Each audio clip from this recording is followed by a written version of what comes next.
안녕하세요 여러분, 저는 한국수자원조사기술원 박석근이라고 합니다. 유량조사는 수자원조사의 기본이죠. 하지만 복잡한 측정 장비를 마음대로 다루기란 쉽지 않습니다. 자칫 잘못하다간 엉뚱한 측정 결과가 나올 수 있고, 이로 인해 돌이킬 수 없는 사태를 유발할 수도 있기 때문에 하나하나 정말 꼼꼼히 체크해야 합니다.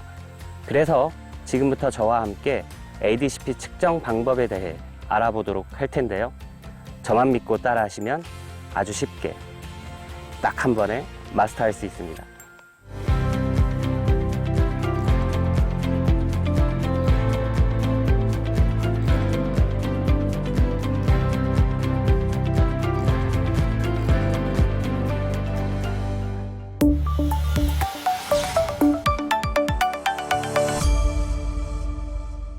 어쿠스틱 도플러 커런트 프로파일러 ADCP는 말 그대로 하천을 횡단하면서 음파를 이용하여 단면의 2차원 유속 분포와 수심을 측정하는 방법으로 유량을 산정하는 장비입니다. ADCP 측정을 위해서는 먼저 장비 점검부터 해야 합니다. 잘 아시겠지만 비교적 간단한 플로우 트래커와는 달리 필요한 장비가 한두 가지가 아니거든요. 가장 중요한 ADCP 센서부터 살펴보겠습니다.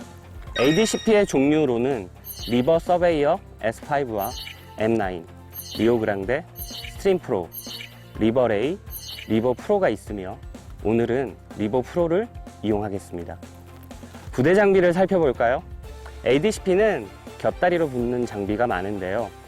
먼저 배터리입니다. 배터리는 유사시를 대비해 아무래도 대용량을 사용하는 것이 좋겠죠? ADCP와 유선으로 통신할 수 있는 유선 통신 장치가 있고, 블루투스나 라디오 모뎀을 이용해 무선으로 통신하는 무선 통신 장치가 있습니다. ADCP를 측정하기 위한 노트북이나 태블릿 PC가 필요하고, 위치 추적을 위한 GNSS도 있어야 합니다. 또 측정 방법에 따라 보트, 스테인레스 거치대, 플랫폼이 필요합니다. 플랫폼은 ADCP를 다른 부체에 설치해 수면부에 위치하게 하는 3동선 형태의 일반 플랫폼과 빠른 유속에도 견딜 수 있는 홍수기 플랫폼이 있습니다. 그리고 하안에서 거리를 측정할 때 사용하는 거리 측정기, 온도계와 염도계도 필요합니다.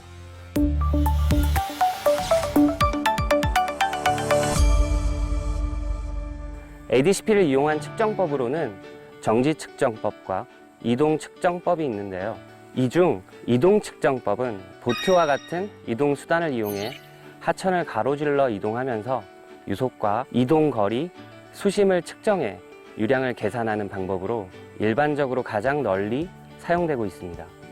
이동 측정법의 하나인 횡측선법은 하폭이 200m 이하로 하천을 횡단하는 태그라인을 설치할 수 있는 곳, 교량과 같은 시설물이 없는 곳, 또 ADCP를 무인 플랫폼에 장착해 이동하면서 컴퓨터와 무선으로 연결하기 때문에 차량의 접근이 곤란한 곳에서도 가능한 방법이라 하겠습니다. 저는 오늘 이동 측정법 중 횡측선법으로 측정해 보겠습니다.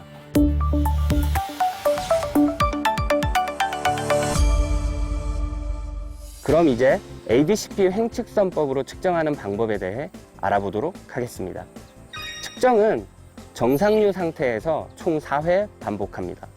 만약 이 4번 중 단 한 번이라도 평균 유량 변동 계수가 5%를 넘을 경우 다시 4회를 추가로 측정해 총 8회의 성과를 평균한 값으로 유량을 결정합니다.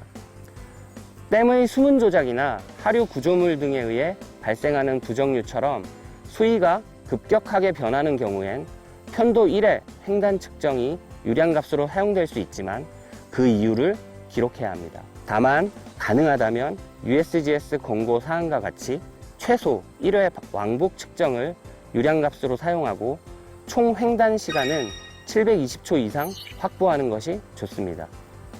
또 횡단 측정 유량에서 측정 영역 유량의 비율은 최소 40% 이상, 좌우안을 합한 하안 영역 유량 비율은 최대 10% 이내로 확보하고, 수면폭과 단면적 변동 계수는 최소 10% 이내로 확보할 것을 권고합니다.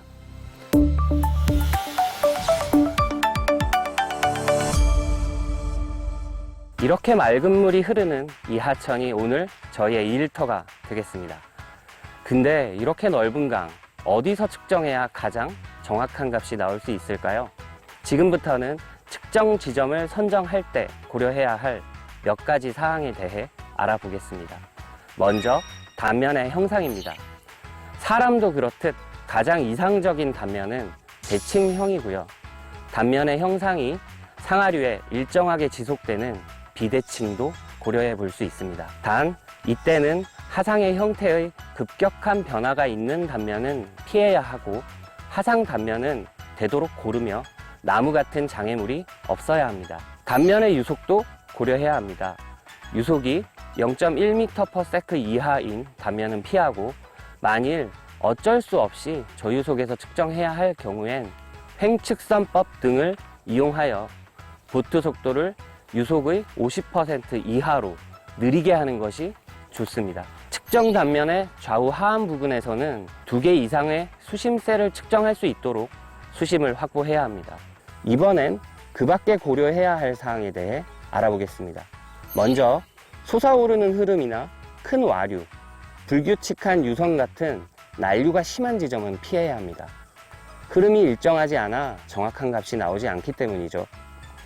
지구의 자기장과 비교해 자성이 국지적으로 강한 단면도 피해야 합니다. 이 밖에도 되도록이면 횡측선 등을 설치해 보트 속도를 일정하게 조절할 수 있고 직선으로 횡단할 수 있는 곳이 좋습니다.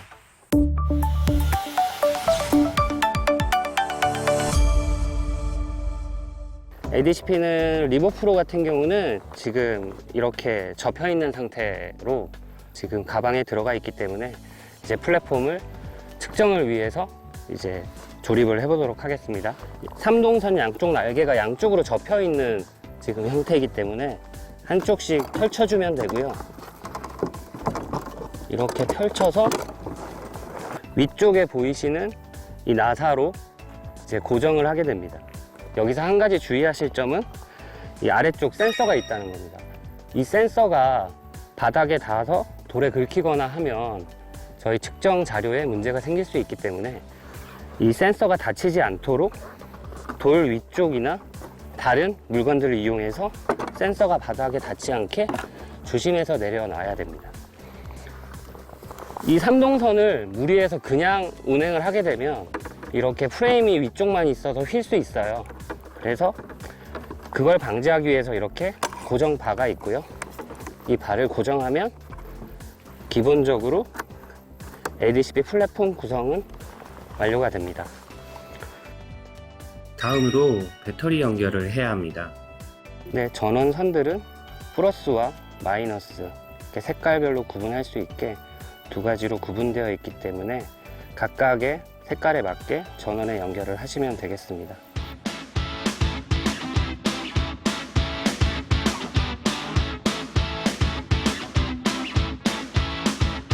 GPS는 센서 위에 위치한 이 GPS 연결봉에 연결을 하면 되고요. 이 GPS 장비는 정확한 위치 정보를 얻기 위해서 단말기를 이용하여 VRS 연결을 해야 합니다. 그 VRS 연결이 완료가 되면 ADCP 뒤쪽에 위치하고 있는 플랫폼 내부에 공간이 있습니다. 이 공간 안에는 ADCP 운용을 위한 배터리도 위치하고 있고요. 이 배터리 공간에 이제 단말기를 넣어주시면 되겠습니다. 다음으로는 그 노트북과 무선 통신을 위한 블루투스 장치 설치를 해야 되고요. 먼저 안테나는 기본적으로 연결 부위가 있고요. 연결 위치에 먼저 설치를 합니다.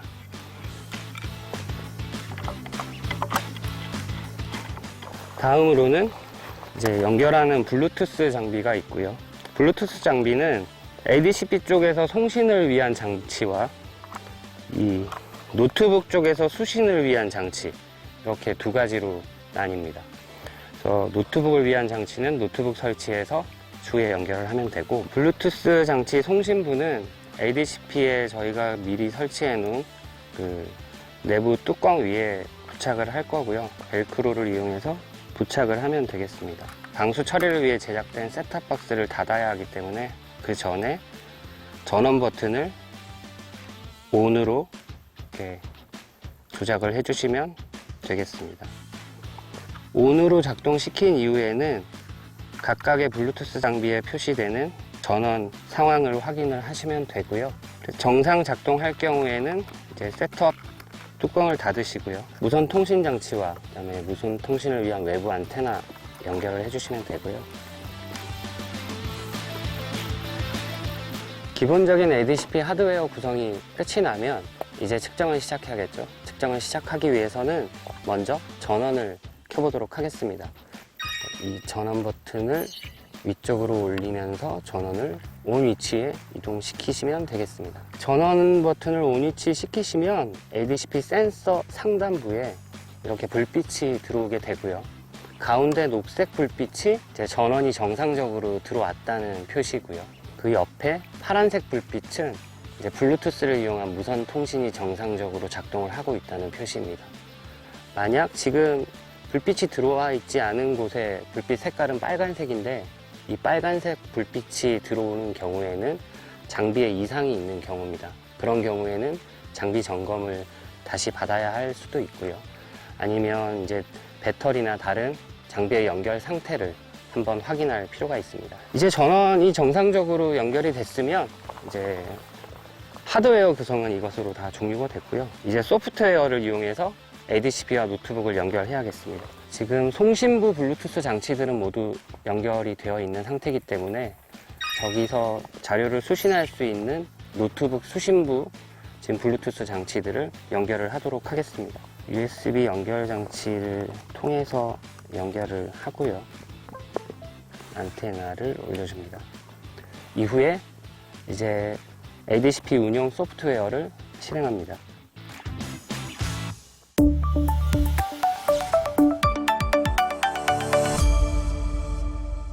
저희가 오늘 사용하는 리버프로 같은 경우는 윈리버2라는 소프트웨어를 사용을 하고요. 메뉴에서 새로운 측정을 위한 탭을 선정하고요. 기본 관측소 정보들을 입력을 하면 되겠습니다. 여기에는 관측소 정보, 그 다음에 측정자, 측정 위치 등에 관련한 정보들을 기본적인 정보들을 입력하는 창이 제일 먼저 나타나고요. 그 이후에는 기본적으로 현재 수위 상태에 대한 유량 정보들을 입력하는 창이 있습니다. 이 정보들은 나중에 측정 성과 정리에 필요한 정보들이기 때문에 실질적으로 입력하지 않는다고 해도 측정에는 영향이 없지만 향후에 자료 관리를 위해서는 관련 자료들을 입력해 주시는 것이 좋고요. 가장 중요한 건 지금 외부 수온을 입력을 해야 됩니다. ADCP는 자체적으로 수온계가 내장되어 있지만 이 수온계에 오류가 있을 수 있기 때문에 별도의 외부 수온계를 이용해서 현재 수온을 측정해서 나중에 문제가 있는지 검토가 필요합니다.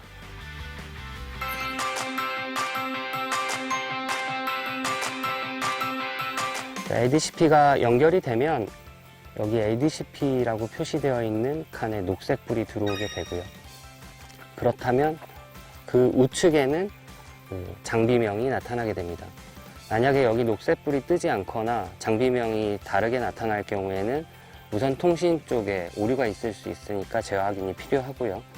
오늘 저희가 측정을 할 때는 GNSS까지 연결을 했기 때문에 GNSS 연결을 위한 또 추가 절차가 필요하고요.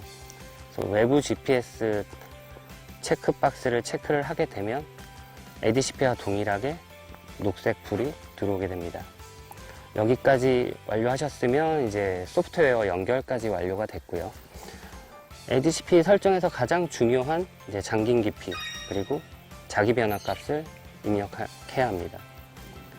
잠긴 깊이는 일반적으로 기존 측정을 할 때 확인을 해 놓을 수도 있고요. 만약에 처음 측정하는 위치에서 확인을 하고자 할 때는 실제로 ADCP를 물속에 위치시키고 측정되는 수심값과 저희가 별도의 수심 확인을 위한 도구로 확인한 값을 비교해서 적정한 값이 나오는 잠긴 깊이를 찾을 수도 있고요. 그 외에 보트가 얼마나 잠겼는지를 확인할 수 있는 장치들이 있다면 그런 장치들을 활용해서 잠긴 깊이를 확인할 수 있습니다. 잠긴 깊이 입력이 완료되면 이제 자기 변화 값을 입력을 해야 됩니다. 자기 변화는 기본적으로 구글 플레이 스토어에서 제공하고 있는 어플을 사용을 하시면 되고요. 현 위치에 그 자기 변화 값을 그 어플로 확인하신 값을 그대로 입력을 하시면 되겠습니다. 가능하다면 측정 단면의 최대 수심을 맥스 워터 뎁스 이 메뉴에다가 입력해 주시면 되고요. 만약에 첫 측정이라면 초기 값을 사용해도 무방합니다. 워터 모드는 그 자동으로 그대로 설정을 하시고 변경을 안 하셔도 되고요. 수면 부근 산정 방법은 파워 로우 방법이 있고 또 콘스탄트 방법, 3포인트 슬로프 방법 이렇게 세 가지가 있습니다.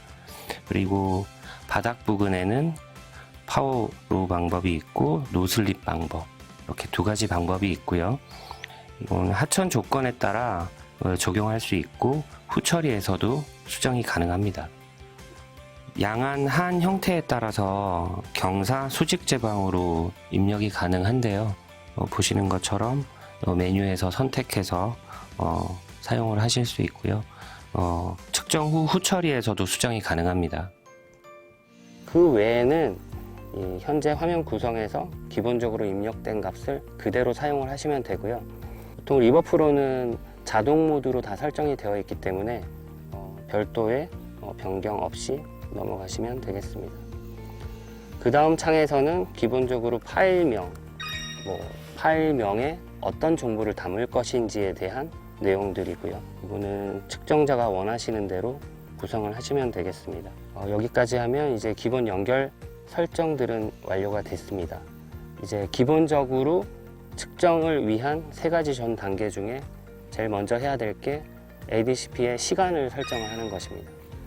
그래서 노트북과 ADCP의 시계를 동기화 시켜주는 절차가 필요하고요. 그리고 ADCP 테스트 절차가 있습니다. ADCP 테스트 절차는 그 메뉴 버튼에서 선택을 하시면 별도의 창에서 기본적으로 테스트 결과들이 나타나고요.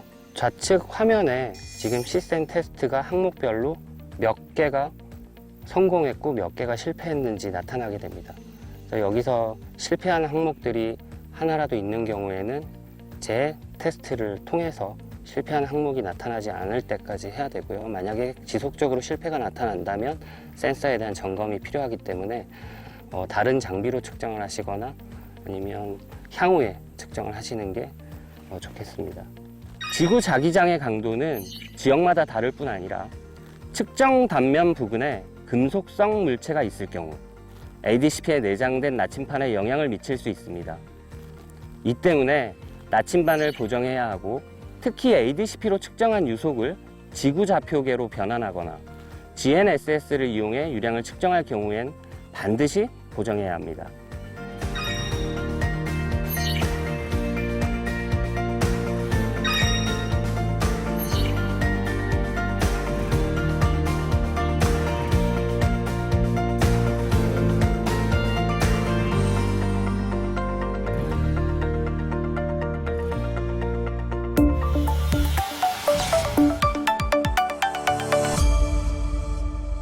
ADCP와 운용 프로그램 세팅이 완료되면 측정을 시작합니다. 먼저 횡측선을 설치합니다. 다음으로 측정 위치에 ADCP를 설치합니다. 센서를 활성화시키기 위해 Acquire 메뉴에 스타트 핑 또는 F4 키를 눌러서 센서를 작동시키면 우측 하단에 알림창이 뜨고 센서가 정상적으로 작동하는지 확인이 가능합니다.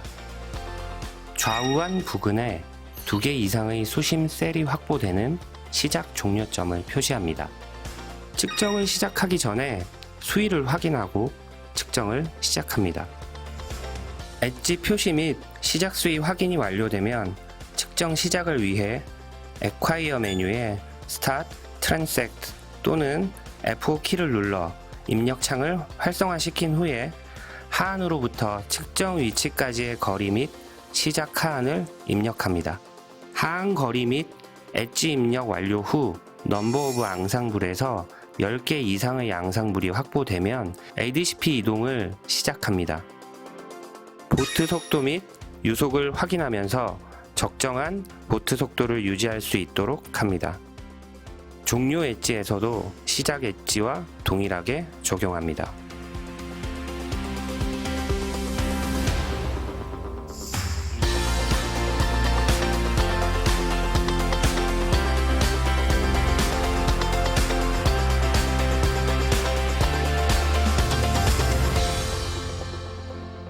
편도 4회 왕복 후 뷰 메뉴에 디스차지 서머리 또는 F12키를 눌러 유량 자료를 확인합니다. 유량 변동 계수가 5% 이내인 경우 4회 횡단으로 측정이 종료되며, 만약 측정 자료 중 하나의 횡단 성과라도 변동 계수가 5%를 상회하는 경우 4회를 추가로 측정하여 종료합니다.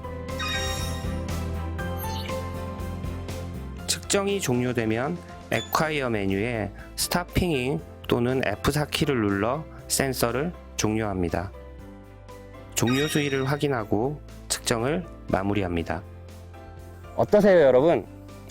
어렵지 않죠? 어려우시다고요?